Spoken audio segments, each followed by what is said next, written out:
नमस्कार साथियों, अगर आप भी बिहार डीएलएड 2025 की तैयारी कर रहे हैं तो ये वीडियो आपके लिए बेहद ही खास होने वाली है। आज के सेशन में हम लोग साइंस के से टॉप 35 मॉक टेस्ट प्रश्न देखने वाले हैं, जो अभी आपको बिहार डीएलएड के एग्जाम में जिस पैटर्न पे जिस टॉपिक से प्रश्न पूछी जा रही है आपके एग्जाम में, उसी टॉपिक उसी पैटर्न से रिलेटिव आज के सेशन में हम लोग 35 शानदार मॉक टेस्ट प्रश्न देखेंगे, जिसमें से आप कितना सही कर पाते हैं। 35 प्रश्न में से आप कितना सही कर पाते हैं लास्ट में कमेंट बता दीजिएगा, और जिसको आपको यहाँ पे आंसर पहले से ही पता होगा दोस्त तो कमेंट यहाँ पे बताते हुए चलिएगा।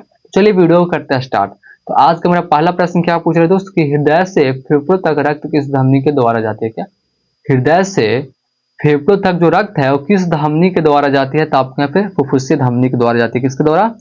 फुफ्फुसीय धमनी के द्वारा जाती है, जो आप यहाँ पे दूसरा ऑप्शन में फुफ्फुसीय धमनी द्वारा देख पा रहे होंगे दोस्त। फिर यहाँ पे अगला प्रश्न को देखिए, क्वेश्चन नंबर 2 क्या पूछ रहा है दोस्त यहाँ पे, किस गैस को लॉफिंग गैस कहते हैं? क्या ऐसा कौन सा गैस है जिसको यहाँ पे लॉफिंग गैस भी कहते हैं? तो किसको कहते हैं? तो आपको यहाँ पे NO2 को कहते हैं। किसको कहते हैं? NO2 को जो है लॉफिंग गैस के भी नाम से जाना जाता है। इसका करेक्ट आंसर आपके यहाँ पे दोस्त सी होने वाली है।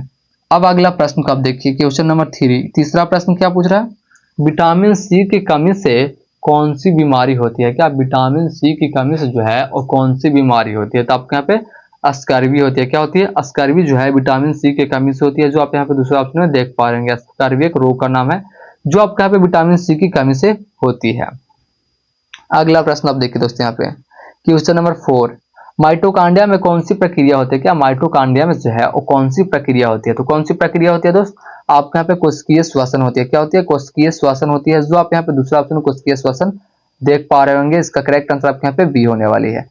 अगला प्रश्न आप देखिए दोस्त, क्वेश्चन नंबर 5 क्या पूछ रहा है दोस्त यहाँ पे, किस तरंग की तरंग दैर्घ्य सबसे कम होती है? क्या कौन सी तरंग दैर्घ्य की तरंग दैर्घ्य जो है, कौन सी तरंग की तरंग दैर्घ्य जो है वो सबसे कम होती है? तो किसकी होती है दोस्त? तो 5 की करेक्ट आंसर आपके यहाँ पे बी हो जाएगी, एक्स-रे की। किसकी होती है? एक्स-रे की होती है, जो आप यहाँ पे दूसरा ऑप्शन में एक्स-रे देख पा रहे होंगे। इसका करेक्ट आंसर आपके यहाँ पे बी होने वाली है। अब यहाँ पे अगला प्रश्न कब देखिए, क्वेश्चन नंबर 6 क्लोरोफिल में कौन सा धातु तत्व पाया जाता है? क्या क्लोरोफिल में जो है कौन सा धातु तत्व पाया जाता है? तो कौन सा धातु तत्व पाया जाता है दोस्तों? 6 का करेक्ट आंसर आपके यहाँ पे बी हो जाएगी, मैग्नीशियम पाया जाता है। क्या पाया जाता है आपके यहाँ पे? मैग्नीशियम पाया जाता है। इसका करेक्ट आंसर आपके यहाँ पे बी होने वाली है, मैग्नीशियम। अब यहाँ पे अगला प्रश्न देखिए आप, नाभिकीय ऊर्जा किस पर आधारित है? क्या नाभिकीय ऊर्जा जो है आपके यहाँ पे किस पे आधारित होगा? तो किस पे आधारित होगा दोस्त? आपके यहाँ पे इसका करेक्ट आंसर जो है वो बी होने वाली है, द्रव्यमान ऊर्जा समीकरण पे। किसका? द्रव्यमान ऊर्जा समीकरण पर आधारित है, जो आप यहाँ पे दूसरा ऑप्शन में देख पा रहे होंगे। इसका करेक्ट आंसर आपके यहाँ पे बी होने वाली है। अब यहाँ पे अगला प्रश्न को आप देखिए, क्वेश्चन नंबर 8 यानी 8वीं प्रश्न जो है क्या पूछ रहे हैं दोस्त यहाँ पे, पृथ्वी के वायुमंडल में सबसे अधिक कौन सी गैस है? क्या पृथ्वी के वायुमंडल में जो है सबसे अधिक कौन सी गैस है? तो आपके यहाँ पे नाइट्रोजन है। कौन से दोस्त? आपके यहाँ पे नाइट्रोजन है। ऐसा ही प्रश्न अभी आपके यहाँ पे डीएलएड के एग्जाम में पूछा जा रहा है दोस्त। तो ये सब प्रश्न को आप यहाँ पे नॉर्मल में नहीं लीजिएगा, ऐसा ही प्रश्न आपके एग्जाम में हार्ड पड़ जाती है दोस्त। नॉर्मल प्रश्न के चक्कर में आप यहाँ पे हार्ड प्रश्न पढ़ के जाते हैं और नॉर्मल प्रश्न वहाँ पे आ जाती है तो आप वहाँ पे फंस जाते हैं। बट नहीं, आपको यहाँ पे दोनों को लेते हुए चलना है। तो यहाँ पे फुल वीडियो आप लोग यहाँ पे वॉच कीजिएगा दोस्त। आप यहाँ पे फुल वीडियो वॉच कर लेते हैं तो आपके लिए रामबाण साबित होने वाली है वीडियो आपके एग्जाम के लिए दोस्त। इस बात को मेरा याद रखिएगा। बिल्कुल ही टॉप लेवल के क्वेश्चन आज के सेशन में हम लोग देख रहे हैं साइंस का। क्या बोल रहे दोस्त, पाचन तंत्र में वसा को पचाने वाला एंजाइम कौन सा है? क्या पाचन तंत्र में जो वसा को पचाने वाला एंजाइम है वो कौन सा है दोस्त? तो 9 का करेक्ट आंसर आपको यहाँ पे ए हो जाएगा, लीपेज। क्या लीपेज हो जाएगा, जो आप यहाँ पे पहला ऑप्शन में आप लीपेज देख पा रहे हैं। इसका करेक्ट आंसर आपके यहाँ पे ए हो जाएगी। अब यहाँ पे अगला प्रश्न देखिए, प्रकाश का रंगीन स्पेक्ट्रम सबसे पहले किसने देखा? क्या प्रकाश का रंगीन स्पेक्ट्रम जो है और सबसे पहले किसने देखा था? तो सबसे पहले किसने देखा था दोस्त? तो आपको सबके यहाँ पे न्यूटन ने देखा था। किसने देखा था? आपके यहाँ पे न्यूटन ने देखा था, जो आप यहाँ पे पहला ऑप्शन न्यूटन देख पा रहे होंगे। इसका करेक्ट आंसर आपके यहाँ पे ए होने वाली है। अब यहाँ पे अगला प्रश्न को आप देखिए दोस्त, क्वेश्चन नंबर 11 क्या पूछ रहा है, ध्वनि तरंगे किस प्रकार की तरंगे होती है? क्या ध्वनि तरंगे जो है वो किस प्रकार की तरंगे होती है दोस्त? तो आपके यहाँ पे अनुदैर्घ्य होती है। क्या होती है? अनुदैर्घ्य होती है, जो आप यहाँ पे दूसरा ऑप्शन में अनुदैर्घ्य देख पा रहे हैं। इसका करेक्ट आंसर आपके यहाँ पे बी होने वाली है। और जिसने अब तक मेरे चैनल को सब्सक्राइब नहीं किया हुआ तो प्लीज मेरे चैनल को सब्सक्राइब करके चैनल से जुड़े रहेगा। मैं आपको बता रहा हूँ बिहार डीएलएड रिलेटिव आपको यहाँ पे बिल्कुल ही टॉप लेवल का क्वेश्चन मिलता रहेगा। और हाँ, अगर आप किसी और अन्य एग्जाम की भी तैयारी कर रहे हैं तो आप लोग यहाँ पे कमेंट सेक्शन में एक और बताइए आपको हमको आपका हम जिस एग्जाम से तैयारी कर ले उस एग्जाम से रिलेटिव टॉप लेवल का क्वेश्चन अपलोडेड करवा देंगे आपके लिए दोस्त। न्यू क्लास स्टार्ट करवा देंगे। आप सिर्फ एक बार बोलिए अगर किसी एग्जाम की तैयारी कर रहे हैं तो, अगर या किसी टॉपिक पे किसी सब्जेक्ट पे अगर आपको यहाँ पे पर्सनल वीडियो चाहिए तो आप लोग कमेंट कीजिएगा। अब यहाँ पे देखिए रक्त शर्करा का स्तर किस हार्मोन से नियंत्रित होता है? क्या रक्त शर्करा का जो स्तर है वो किस हार्मोन से स्रावित होती है? तो कौन सा हार्मोन से स्रावित होती है दोस्त? आपके यहाँ पे इंसुलिन से होती है। किससे होती है?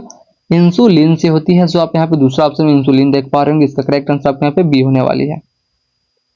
फिर यहाँ पे अगला प्रश्न देखिए, डीएनए और आरएनए में मुख्य अंतर क्या? डीएनए में और आरएनए में मुख्य अंतर जो है वो क्या है? तो 13 के करेक्ट आंसर आपके यहाँ पे ए हो जाएगा, शर्करा है। जो आप यहाँ पे पहला ऑप्शन शर्करा देख पा रहे होंगे, इसका करेक्ट आंसर ए होने वाली है।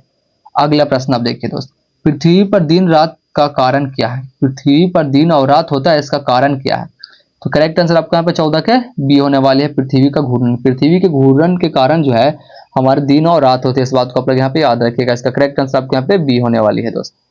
फिर यहाँ पे अगला प्रश्न को आप देखिए, क्वेश्चन नंबर 15, दूध से दही बनाने की प्रक्रिया किस जीवाणु से होती है? क्या दूध से दही बनाने की जो प्रक्रिया है वो कौन से जीवाणु से होती है? तो आपको यहाँ पे लैक्टोबैसिलस से होती है। किससे? लैक्टोबैसिलस से होती है। जो आप यहाँ पे पहला ऑप्शन देख पा रहे होंगे, इसका करेक्ट आंसर आपके यहाँ पे ए होने वाली है। अब यहाँ पे अगला प्रश्न देखिए, अगला प्रश्न क्या पूछ रहे दोस्त, कौन सी धातु पानी में डालते ही जल उठती है? क्या कौन सी धातु जो है जिसको हम लोग यहाँ पे पानी में डालते हैं जल उठती है? क्या हो जाती है? उठती है। तो इसका करेक्ट आंसर आपके यहाँ पे 16 के दोस्त ए होने वाली है, सोडियम। किसको? सोडियम को। जो आप यहाँ पे पहला ऑप्शन देख पा रहे होंगे। जिसने अब तक मेरे चैनल को सब्सक्राइब नहीं किया होगा तो प्लीज मेरे चैनल को सब्सक्राइब कर चैनल से जुड़े रहेगा। मेरे यूट्यूब चैनल पे यहाँ पे आपको टॉप लेवल का क्वेश्चन मिलता रहेगा। अब यहाँ पे देखिए, जिसको यहाँ पे आंसर पता होगा दोस्तों कमेंट बताते हुए चलिएगा। क्या बोल रहा है दोस्तों यहाँ पे, मनुष्य के मस्तिष्क का कौन सा भाग संतुलन बनाए रखता है? जिसको यहाँ पे आंसर पता होगा बताते चलिएगा। मनुष्य के मस्तिष्क का कौन सा भाग जो है संतुलन बनाए रखता है? तो कौन सा रखता है दोस्त? 17 के करेक्ट आंसर आपके यहाँ पे बी होने वाली है, सेरेबेलम रखती है। कौन रखती है? सेरेबेलम रखती है। जो आप यहाँ पे दूसरा ऑप्शन देख पाएंगे, सेरेबेलम। इसका करेक्ट आंसर आपके यहाँ पे बी होने वाली है, 17 के। अब यहाँ पे अगला प्रश्न को आप देखिएगा, क्वेश्चन नंबर 18, पीत का लवण किस पदार्थ के पाचन में मदद करता है? क्या पीत का जो लवण है किस पदार्थ के पाचन में मदद करती है? तो किससे मदद करती है दोस्त? 18 के करेक्ट आंसर आपके यहाँ पे सी हो जाएगी, वसा में। किससे मदद करती है? आपके यहाँ पे वसा में मदद करती है। इसका करेक्ट आंसर आपके यहाँ पे सी हो जाएगी। फिर यहाँ पे अगला प्रश्न आप देखिए, ग्रीन हाउस प्रभाव को नियंत्रित करने के लिए जो है कौन सी वृक्षारोपण पद्धति सबसे प्रभावी है? क्या ग्रीन हाउस प्रभाव को नियंत्रित करने के लिए जो है कौन सा वृक्षारोपण पद्धति सबसे प्रभावी है? क्या सबसे प्रभावी है? तो कौन सी है दोस्त? तो इसका करेक्ट आंसर आपके यहाँ पे डी हो जाएगी, कोई भी हरी पौधे। क्या कोई भी हरी पौधे जो होती है वो प्रभावी होती है। इसका करेक्ट आंसर आपके यहाँ पे डी हो जाएगी, कोई भी हरी पौधे। इसका करेक्ट आंसर आपके यहाँ पे डी होने वाली है। फिर यहाँ पे अगला प्रश्न देखिए, जल का विद्युत अपघटन करने पर कौन सी गैस अधिक मात्रा में निकलती है? क्या जल का विद्युत अपघटन करने पर जो है कौन सी गैस अधिक मात्रा में निकलती है? तो कौन सी गैस निकलती है दोस्त? आपके यहाँ पे जो है हाइड्रोजन निकलती है। क्या निकलती है? हाइड्रोजन निकलती है। जो आप यहाँ पे दूसरा ऑप्शन में हाइड्रोजन देख पा रहे होंगे, इसका करेक्ट आंसर आपके यहाँ पे बी होने वाली है। फिर यहाँ पे अगला प्रश्न को आप देखिए, क्वेश्चन नंबर 21, क्या पूछ रहे दोस्तों, श्वसन की प्रक्रिया में एटीपी कहाँ बनती है? क्या यह प्रश्न यहाँ पे कई बार डीएलएड की एग्जाम में पूछा प्रश्न है दोस्त। श्वसन की प्रक्रिया में जो एटीपी है वो कहाँ बनती है? तो कहाँ बनती है दोस्त? देखिए इसका करेक्ट आंसर आपके यहाँ पे बी होने वाली है, माइटोकॉन्ड्रिया बनती है। कहाँ बनती है? आपके यहाँ पे माइटोकॉन्ड्रिया बनती है। इसका करेक्ट आंसर आपके यहाँ पे बी होने वाली है। अगला प्रश्न है, सूर्य का ऊर्जा स्रोत क्या है? क्या सूर्य का जो ऊर्जा स्रोत है वो क्या है दोस्त? आपके यहाँ पे नाभिकीय संलयन होती है। क्या होती है? नाभिकीय संलयन होती है। जो आप यहाँ पे दूसरा ऑप्शन नाभिकीय संलयन देख पा रहे होंगे, इसका करेक्ट आंसर आपके यहाँ पे बी होने वाली है।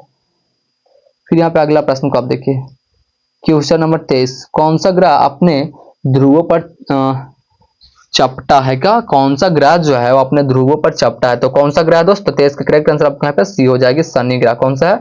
शनि ग्रह है। जो आप यहाँ पे तीसरा ऑप्शन है शनि ग्रह देख पा रहे होंगे, इसका करेक्ट आंसर आपके यहाँ पे सी होने वाली है दोस्त। फिर यहाँ पे अगला प्रश्न को देखिए, जिसने अब तक मेरे चैनल को सब्सक्राइब नहीं किया होगा तो प्लीज मेरे चैनल को सब्सक्राइब कर चैनल से जुड़े रहेगा। मेरे यूट्यूब चैनल पे जो है बिहार डीएलएड रिलेटेड बिल्कुल ही टॉप लेवल का क्वेश्चन आपको यहाँ पे मिलता ही रहेगा दोस्त। डीएनए का पूरा नाम क्या है? डीएनए का जो पूरा नाम होती है वो क्या है?